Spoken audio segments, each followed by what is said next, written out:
Whoever's listening, we're glad to have you in. This is the Man with the Plan podcast, episode 57. A wild week, especially in the NFL. Georgia's still the best team by a mile. Not much really for college football. May talk Clemson football in a couple episodes, depending on what happens.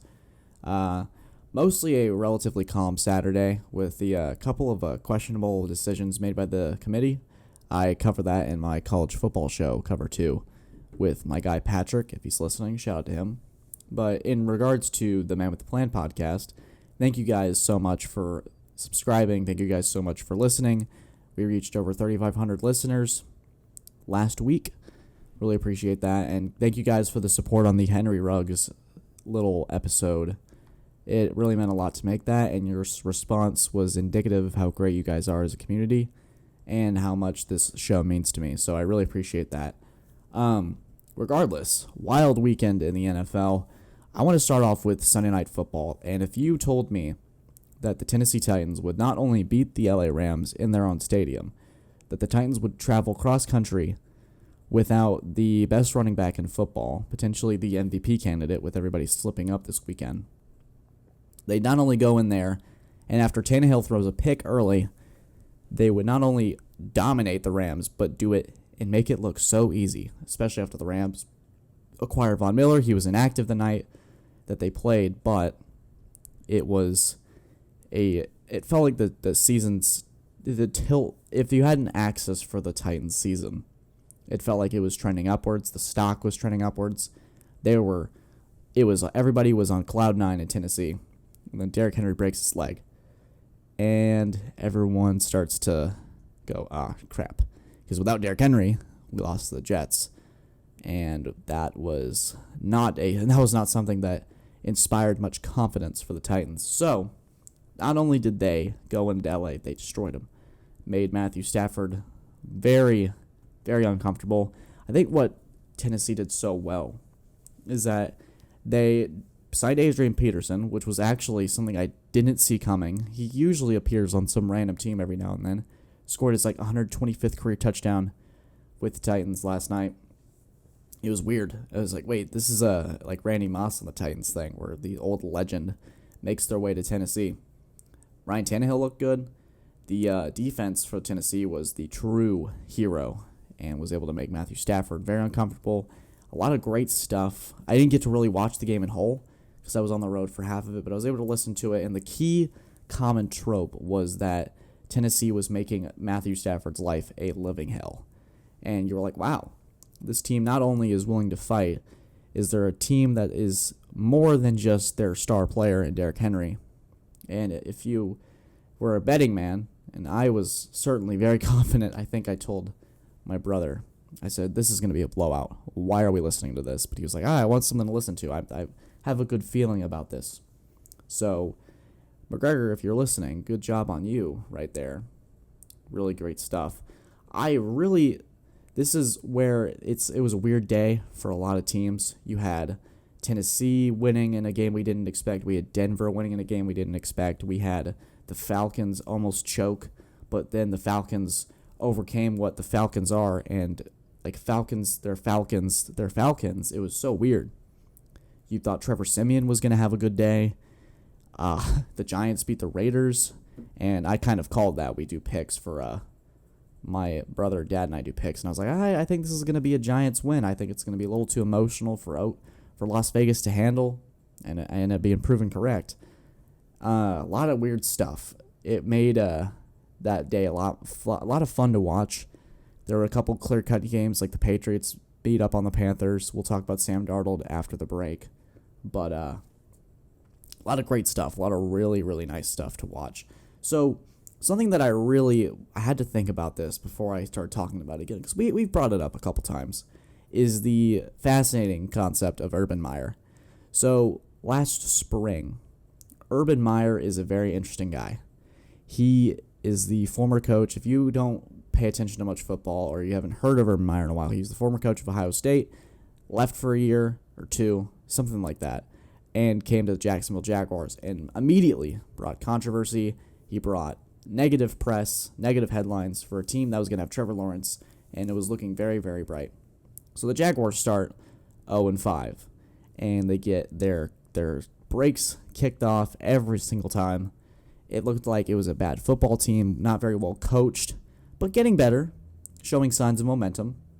And then the bar scene happens. Urban Meyer flies back from Cincinnati on his own, or he stays in Cincinnati, misses the team flight, and is shown in a bar with a woman, and everyone's like, oh, this is it. Urban Meyer does not get it. He does not understand the locker room. He does not understand the culture of the NFL. It's time. So, what has Urban done since then? He's gone 2-2. He has beaten the Dolphins, which isn't really saying much this year because the Dolphins are the Dolphins. It is a struggle down in Miami. You have you had a game against Seattle against Geno Smith where they were absolutely blown the brakes off of. They didn't look like they couldn't compete on any side of the ball. DK Metcalf was having his way. And so when you look at this Buffalo game and you look at the score, it provides a couple of key things that we need to look for moving forward. Is A, this was a very physical game, and Jacksonville was the winner, clearly, the more physical football team. B, their guy Josh Allen was better than their Josh Allen, which is something that was very funny this weekend was Josh Allen picked off Josh Allen. Josh Allen fumbled, and Josh Allen recovered it. Josh Allen was sacked by really great stuff. The scoregami, the nameagami, all the stuff that you want to name for it. It was great.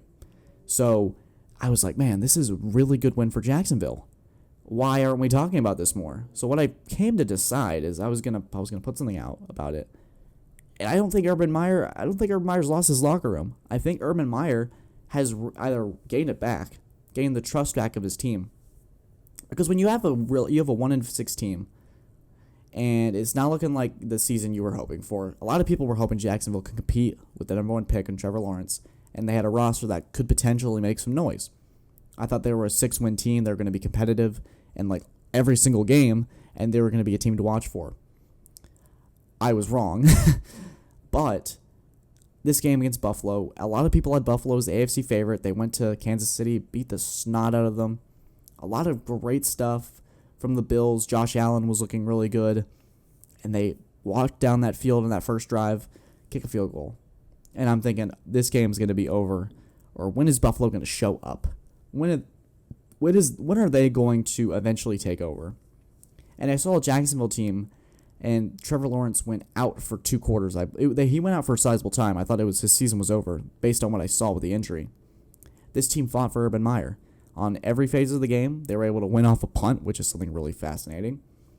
They did it without their star quarterback in Trevor. It's a lot of things that if you're a Jacksonville Jaguars fan and you're not sure about Urban Meyer, this could be the game that tilts that momentum forward. It's not beating up a crappy Miami team. It's at home, defending your turf against a really, really good Buffalo team with a really, really good quarterback in Josh Allen, and just sticking your foot in the ground and fighting for your guy. That is something that you need to look out for. I think it's super impressive.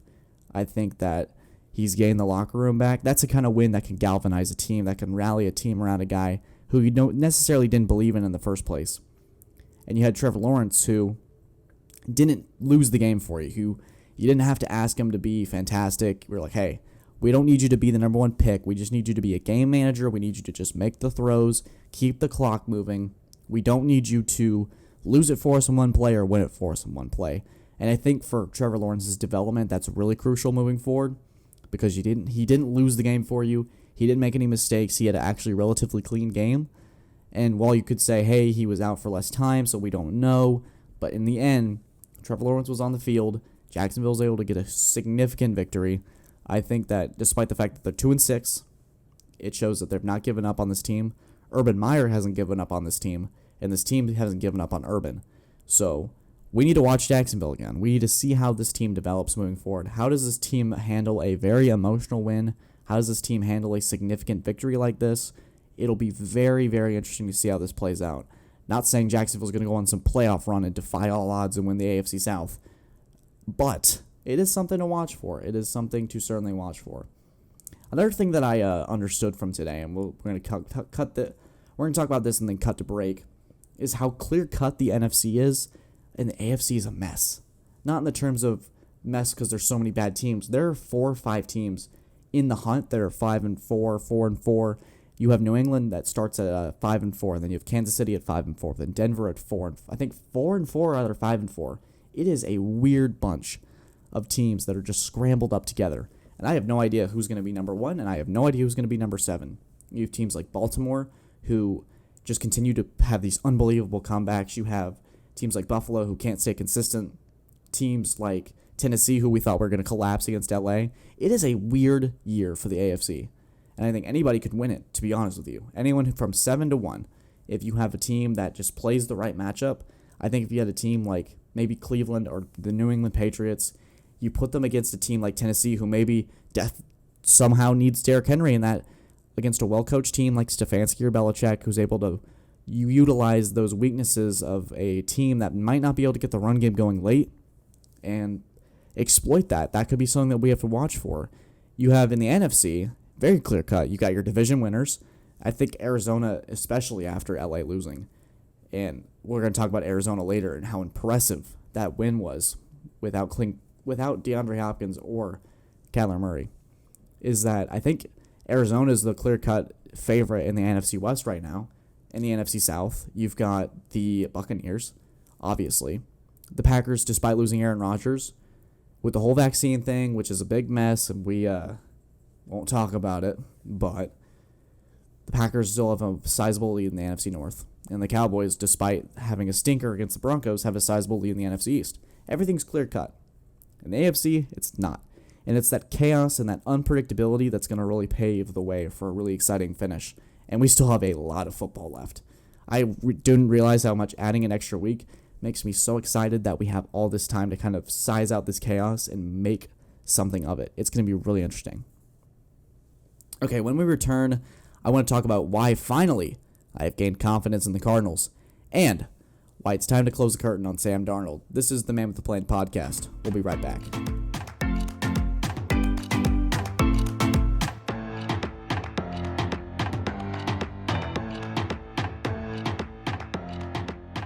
And we are back. This is the Man with the Plan podcast, episode 57. Guys, something that I've been thinking about doing, and as the show continues to expand, feel free to leave a 5-star review or subscribe to let us know that you enjoy what you're listening to. Especially after these weird weekends, something that I want to do is that Superfan series. You guys remember that episode with Len Vietri with the Georgia football Bulldogs. I kind of want to do that with the NFL, bring on certain guests on Monday, and have it be an interview with the fan. They know what they're talking about, know what they're doing, bring some passion, bring some heat, and get them on the show. Talk about the wins, talk about the losses, talk about the season. If you guys want to be a part of that, feel free to comment below if you're interested, and we can talk and we can get some details hashed out. Not necessarily like an interview. Could just be a 5-minute segment where I just ask you your feelings and thoughts on the game. Something that I think could be really fun. Fun for me, fun for you guys, especially to increase that geographical reach. Something that I really would like to do. So guys, if you're interested, please let me know. So something that I really have been struggling with this season, especially if you're a Panthers fan, this could be a rough one for you, is the prospect of Sam Darnold. I think that it's time to close the curtain on Sam Darnold. And what I mean is not necessarily banished from the NFL, because I think he's clearly capable. He's got a lot of talent. But I think the thing is that Sam Darnold is a very, it's just tough to place it. It's very tough to place him. Because some days he looks fantastic, some days he makes all the right throws, and then it's days like Sunday where you're smacking your head against the wall if you're a Panthers fan, and cheering like no other if you're a Patriots fan.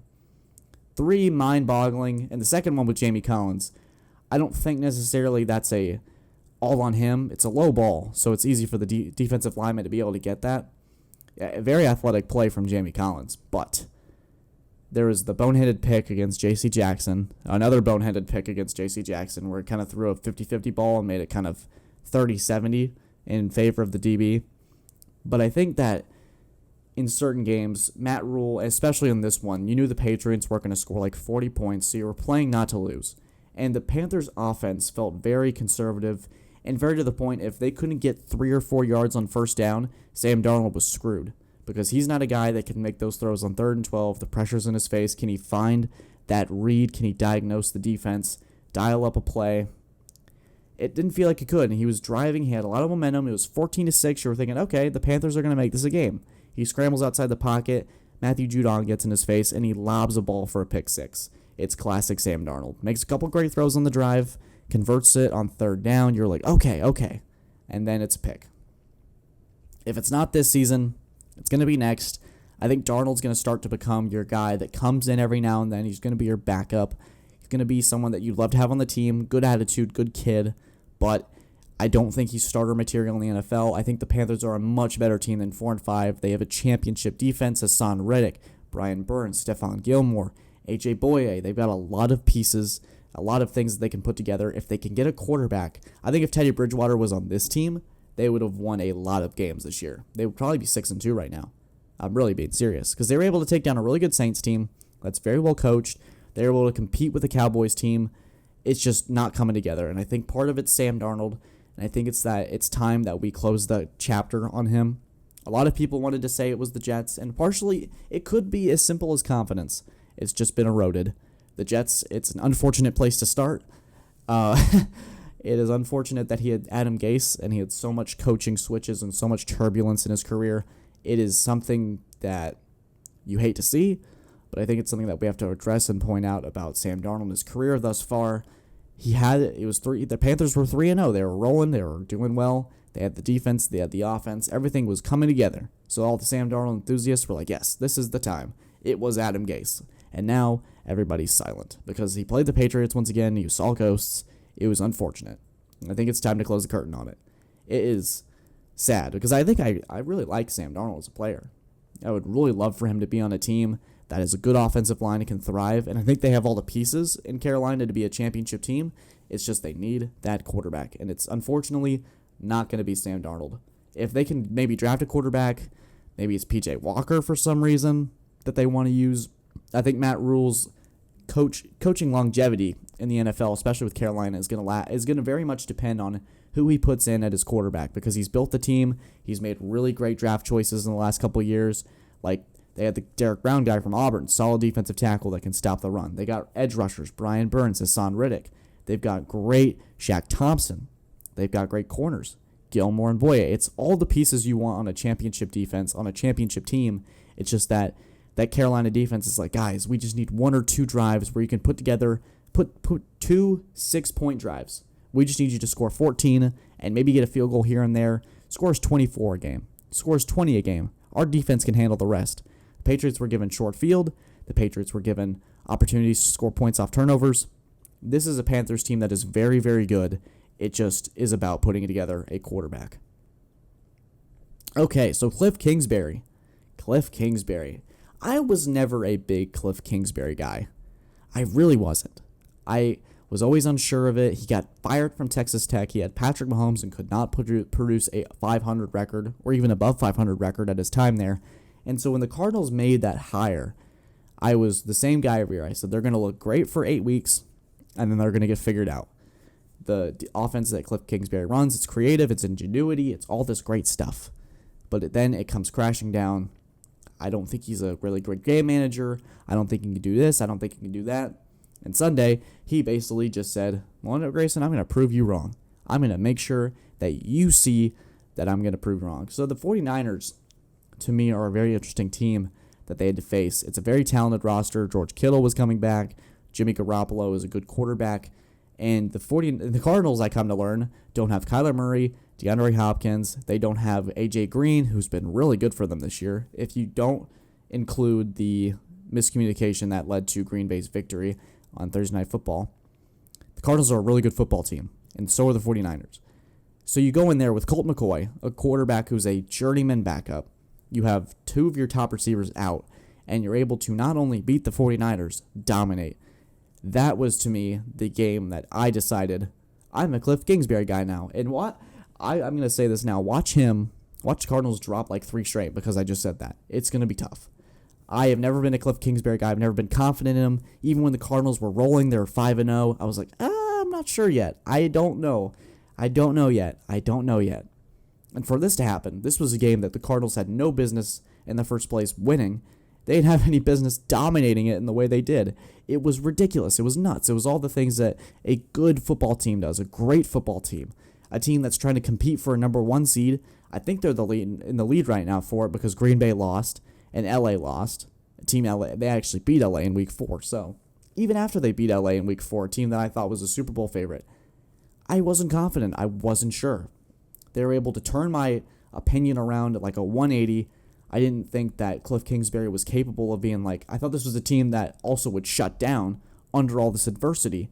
And against a 49ers team that can punch you in the mouth, can run the football well, this was a very surprising result. I did not expect this. You'd love to have Colt McCoy as a backup. He's a guy that can come in, he can learn NFL offense, he can run the plays you need him, but he's not going to put up 30 points against a really good 49ers defense. It was shocking. My jaw was on the floor. It was dropped. And so my confidence in Cliff Kingsbury, I'm giving it out. It's my seal of approval. If you're a Cardinals fan, congratulations. I believe in your coach now. It's taken me 3 years to do so. And if they keep rolling like this, and I think Kyler Murray, as long as he can get healthy, this is anybody's team. And this is a team that is dangerous. You don't want to face them in the NFC. It was very exciting to watch. It was something that I didn't expect to watch. I thought it would be a 49ers win. And it impressed me. Really, all I got on Cliff Kingsbury is, wow, kudos to you, man. You've impressed me. You have made me a fool, per se. It was great. On the other hand, what an embarrassing loss for the 49ers. You have all the opportunities to go 500 to gain some traction in an NFC wildcard spot where Seattle is going to be down a couple games because of Russell Wilson. He's back, by the way. You needed this win at home, and it was not good. It was ugly. Gosh. And I was wondering, why don't they put Trey Lance in? Why don't they? If they don't think they have a chance, if Kyle Shanahan wants to try to develop him now, put Trey Lance in. Let's see what the kid's got. That's what I'm ending with. Put Trey Lance in. I want to see what he's got. I want to see what the rest of this rookie QB class looks like, because we got Mac Jones and Trevor Lawrence, who are for sure going to be good for a long time. I don't know about Justin Fields yet. I don't know about Zach Wilson yet. And I really don't know anything about Trey Lance. I've seen one game, and he was fine. I just want to see how the process works. Kyle Shanahan, I think that you need to put in Trey Lance. It is, at this point, they're 3-5. They need to put in Trey Lance. This is the time. It's nothing against Jimmy Garoppolo. It's just, I think that if you don't think you can make to the playoffs, or you don't have a strong chance to begin with, it's time to put in Trey Lance. Let's see if he can win you a couple games and inspire confidence moving forward. And a very talented 49ers roster maybe could win games with Trey Lance behind your center. This is why you traded up to get him. This is why you traded all that draft capital. You were number 3 in the draft. You've been to the Super Bowl 2 years ago. It's time to decide, in my opinion. I know you want to play it safe. I know you want to keep him behind. Maybe he's not ready, and maybe that's the case of why they're not putting him in. But when you spend all these resources to get him, eventually we're going to have to see the curtain close on this debate of whether it should be Jimmy Garoppolo or Trey Lance. I am very curious to see how this pans out. It's going to be an interesting run. It's going to be an interesting end of the season, and we'll see how it plays out. That'll conclude our show today. Thank you guys so much for listening. This was the Mammoth Plan Podcast, episode 57. Subscribe for more. Leave me a message. Tell us what you think. As always, thank you guys for the incredible support. Continue to spread this podcast out as we continue to expand and continue to get that reach. I love doing this. I know you guys love listening to it. So, as always, thank you guys. Stay safe and take care.